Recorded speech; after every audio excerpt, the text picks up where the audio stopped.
So, as always, the code for this question will be in the description, but if you want the explanation, you can continue watching this video. The thing is, this question is all implementation, but I have to explain things. So, what is the question? Basically, the squirrel that likes eating squirrel food. What it has to do is each and every tree has that squirrel food with it. Let's say it's a nut. But this tree consists of heights, right?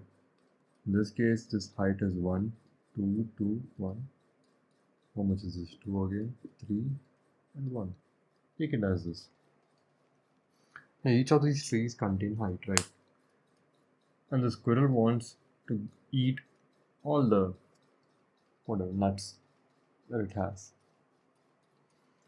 So, what the squirrel needs is the time it takes for the squirrel to eat the last nut till here.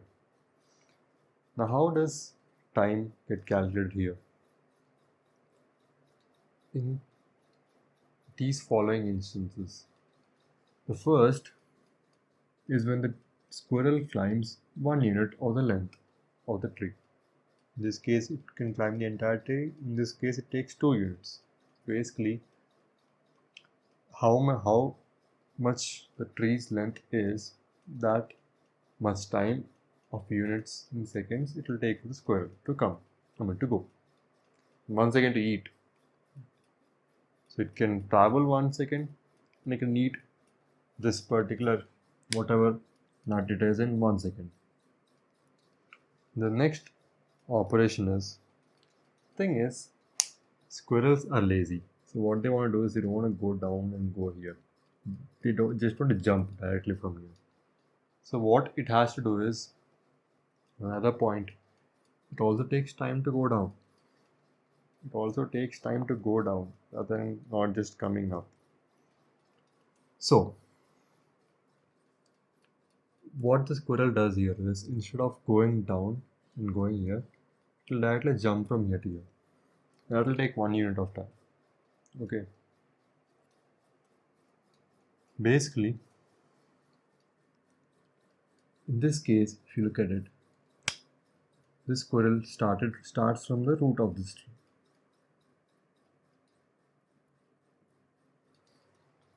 So, this squirrel has to eat all of these. What will it do? It will take 1 unit of time to climb this, so 1 unit of time to eat this, so 1, and it can directly jump from here to here, right? It will take 1 unit of time for that. So that's how the operation goes. Another point, if for example the squirrel is here, it can't jump from here to here. It has to go down a unit and then jump. It only has to jump from a height which is equal or less than the height of the next tree. Now that that's clear, let's look at how we'll solve this thing. Okay. It's basically simple, but let me explain to you the cases that might trouble you. The first thing is the assumption. In each and every loop, since this is a loop, you'll use a loop for this. What and how should we consider one occurrence of a loop? It should be occurred that the time taken for the squirrel from this tree to this tree, how much time it takes, will be taken as one occurrence. This basically means, in this case, I told you, it goes 1 unit up, eats 1 second, and jumps 1 second, so 3 seconds. So up until this point, now the squirrel will be here, it will have taken 3 seconds. So we'll calculate it like that, and it will stop at this position, which means that if the squirrel reaches tree 1, we'll stop there. We'll no longer have. So it will be occurred only for till this part, this part, this part, this part, and this part, and this part. That's it. This case won't be considered. I'll tell you why. And now, another part is, you need to make sure the altitude is correct, right? As soon as the squirrel climbs here, it will jump here. The squirrel is not on the ground, it's in here. Unit 1. It's already climbed half of the tree. So to keep that in mind too. For that, what we'll do is, we'll have variable altitude until initially be 0. Right. So, now we have everything set. Now how do we put this in action? What we'll do is, simply, first initially since altitude is 0, for each and every case, what we'll do is, since we started from here, let's assume as if we started from here. So till here, after everything happened, the time was 0 and the altitude is 0. So what happened is, now we have to calculate how much time it takes for the squirrel to actually climb up the tree. For that, what we'll do, the height of the tree, h of I minus altitude. However much the altitude, if it is 0, that means it's in the ground. It will subtract that much, which means that if the altitude in this case it is 0, so what will happen here, it has to climb the entire 1 unit of tree, which will take 1 second. So the time t is equals to this much. Once it climbs all this thing, it has to eat this thing, right, this nut. So t plus, we'll again have t plus equals to 1, since it takes 1 unit of time. Now after this thing, we completed the climbing and the eating part. Now I have to think about going to the next tree, right? That is the 3 components. Till here, from climbing, eating and coming to this tree, that is considered as one instance, occurrence in a loop. So first we calculate this, next we calculate this. The final thing is, we have to calculate how will it jump to the next tree, or will it even jump. Now in the question they gave you, in the problem they gave you that the tree length, the tree height won't go any below 1. So it doesn't have to go to the ground. It will jump to the tree no matter what.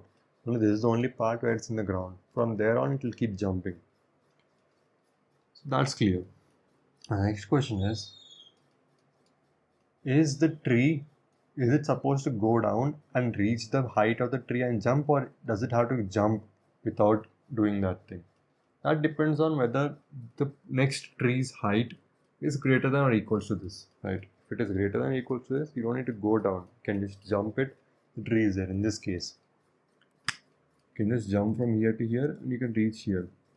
No problem. So in that case, what you'll do is, so as you can see here, I wrote the code down. If the height is greater than this previous height, as in this case it is, then first things first, t plus equals to 1 will happen, because we're jumping, it will take 1 unit of time, right? So with this, everything is over. With this t plus 1, the previous t plus 1 and the t plus h of I, we completed this iteration, but we need to take care of the other component, right, which is the altitude of the squirrel. The altitude in this case will be the maximum height of this tree, because it can only jump from here, it can't jump upward. It will jump from here to here. So which means that altitude will be updated to h of I. Now in the next loop, when we come back again, what will happen is that equation we had, it will be h of I minus a. Now in this case, a is 1. So 2 minus 1 is 1. So that's how that equation works. What if that is not the case? What if the squirrel went here, came here, eat this thing, came here, eat this thing. Now this is here. It has to go down, right? It has to go down and then jump. Now the eating part, the going up and eating part will be the same. And this, if the height is greater than or equal to it, it will be the same. Only if h of I plus 1 is less than h of I will the condition change. Now what is the condition? See, apologies for my bad handwriting, but if you look at it, else, again the same thing. The jumping will also take 1 unit of time. In the altitude, after a jump, the altitude will be the height of this height, right? So that means h of I plus 1 will be the altitude. Only thing that will change is to come down, right? It went up, Then coming down, you have to come down to this level and then you can jump. This will take some time to reach this and jump. This will take 1 unit of time, 2, right? So however much you went down to reach this level, which is 1, going down also take time. So t plus equals to h of I, which is this height minus this. So this distance you traveled to go down to the reach the level, and then you jump t plus 1. Now this is good. Everything is good. You'll calculate it till here, until here too. That means at this point you reach this stage, whatever stage it may be. Now what is important is at this point why I told you this, because if you calculate it for this one too, h of I plus 1 for this does not exist. So it will give an index out of bound error, index out of range. So what we had to do here is simply calculate it till here, exactly till here, and from this case, what I'll simply do is the same equation we had above. The addition that we had, answer plus equals to the time plus equals to this distance minus the altitude, h of I, h of minus 1 minus the altitude that is squirrel is in. The altitude will be correct since we updated it here. After the else or this and this altitude is updated here. So when you break out of the loop, the altitude will be correct, exactly where the squirrel is supposed to be. This is important. The important point is h of minus 1. See, h of minus 1 minus of altitude, you get that thing, the distance where the altitude is, and from that you will calculate t plus equals to 1, since this is the distance, and for eating that thing it will take 1 time. After eating, you don't have to calculate the distance it takes to go down. As soon as it eats, the job is done. Now why h of minus 1? The thing is, if there is only one tree, then the loop won't work at all. When you break out of the loop, you'll have h of I plus 1 or some other, any value. If you have I and you think that you can use I plus 1, since it is I plus 1 in this case, since I is currently in this position, when you break out of the loop, so you can use I plus 1. If the value is just 1, h is just 1, there is only one element in the array h, it will also give an index out of bound. So minus 1 is best since it's the last element. So the last is the first, it doesn't matter, it's the last, which is the first. So using this thing, you add this thing and you'll get the value. The only thing is few edge cases and how to write the code more efficiently is the only thing you're supposed to be looking at properly. And yeah, that's it. Thank you.